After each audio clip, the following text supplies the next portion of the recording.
ഈ ടീനേജ് പ്രായത്തിലുള്ള മക്കളെ അവർ ആൺകുട്ടികളും പെൺകുട്ടികളും അവർ ഒന്നിച്ചു വെച്ചിട്ട് അവർ കളിക്കുന്ന കളിയാണ്. മിക്കവാറും ഞാൻ കണ്ടിടത്തോളം എല്ലാ വീഡിയോയിലുള്ളത് അല്പവസ്ത്രധാരികളാണ്. അപ്പം വസ്ത്രം ധരിക്കണം എന്ന് പറഞ്ഞാൽ ഇപ്പം ബഹുമാനപ്പെട്ട ഉന്നത വിദ്യാഭ്യാസ മന്ത്രി പറഞ്ഞ പോലെ 19-ാം നൂറ്റാണ്ടിലേക്ക് കൊണ്ടുപോവുകയാണോ എന്നാണ് ചോദിക്കുന്നത്. വേണ്ട, നമുക്കൊരു കാര്യം ചെയ്യാം, കുറേ കൂടി ബാക്കിലേക്ക് പോവാം. മനുഷ്യർ വസ്ത്രം തന്നെ ധരിക്കാത്തൊരു കാലം ഉണ്ടായിരുന്നല്ലോ. അവിടുന്ന് പരിഷ്കരിച്ച് വന്നിട്ടാണ് മനുഷ്യർക്ക് വസ്ത്രം, കുടുംബ വ്യവസ്ഥ, ആൺ പെൺ നിയമങ്ങൾ ഒക്കെ ഉണ്ടാക്കിയിട്ടുള്ളത്. അങ്ങനെ വരുമ്പോൾ അല്പവസ്ത്രം ധരിച്ചുകൊണ്ട് ഹൈസ്കൂളിലും ഹയർ സെക്കൻഡറി സ്കൂളിലും ഒക്കെ പഠിക്കുന്ന കുട്ടികൾ ഒന്നിച്ച് നിന്ന് ആടുകയും ചാടുകയും കളിക്കുകയും ചെയ്യുമ്പോൾ അത് അവരുടെ മാനസികമായ അവസ്ഥയെ മോശപ്പെടുത്തുക ചെയ്യുക. ഇതേത് കാലമാണ് നിങ്ങളൊന്ന് പറഞ്ഞു തരും. ആണും പെണ്ണും ഇടകലർന്ന് ഡാൻസ് ചെയ്യുന്നു എന്നൊക്കെ പറയുമ്പോൾ എന്തോരം പ്രശ്നം പിടിച്ച പരിപാടിയാണെന്ന് ഇപ്പോൾ കരുതുന്നത്.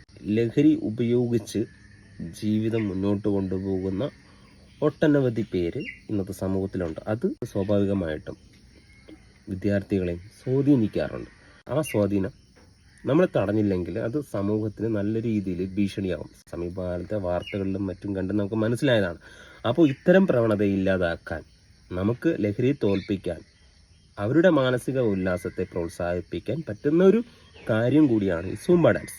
അത് സൂംബ എന്ന് പറഞ്ഞാൽ നല്ലൊരു വ്യായാമം നൽകുന്നതും മനസ്സിന് ഉണർവ് നൽകുന്നതും മനസ്സിലെ ആ സ്ട്രെസ്സും കാര്യങ്ങളൊക്കെ മാറ്റി കുട്ടികൾ വേറൊരു രീതിയിൽ സമൂഹത്തിന് നല്ല രീതിയിൽ വളർന്നു വരാൻ സഹായിക്കുന്ന ഒരു കാര്യമാണ്. അപ്പോൾ അതിനെ പോസിറ്റീവായിട്ട് കണ്ട് എല്ലാ സ്കൂളിലും നടപ്പിലാക്കി വരുന്നു. എല്ലാവരും വളരെ സന്തോഷത്തോടെയാണ് ആ ഒരു കാര്യത്തെ ഏറ്റെടുത്തത്.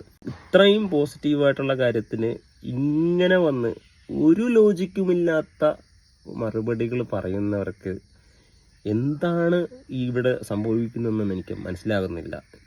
വാച്ചിൽ വല്ലതും തൊട്ട് ഞാൻ ടൈം ട്രാവൽ ചെയ്ത് പഴയ കാലത്തൊട്ട് പോയിട്ടുണ്ടോ ഇല്ലയോ എന്ന് എനിക്ക് ഡൗട്ടുണ്ട്. ഇത് കണ്ടുകൊണ്ടാണ്. അപ്പോൾ അങ്ങനെ എന്തെങ്കിലും ഞാൻ പോയിട്ടുണ്ടെങ്കിൽ ദയവേത് എന്നെ തിരിച്ച് 2022 കൊണ്ടുവരിക.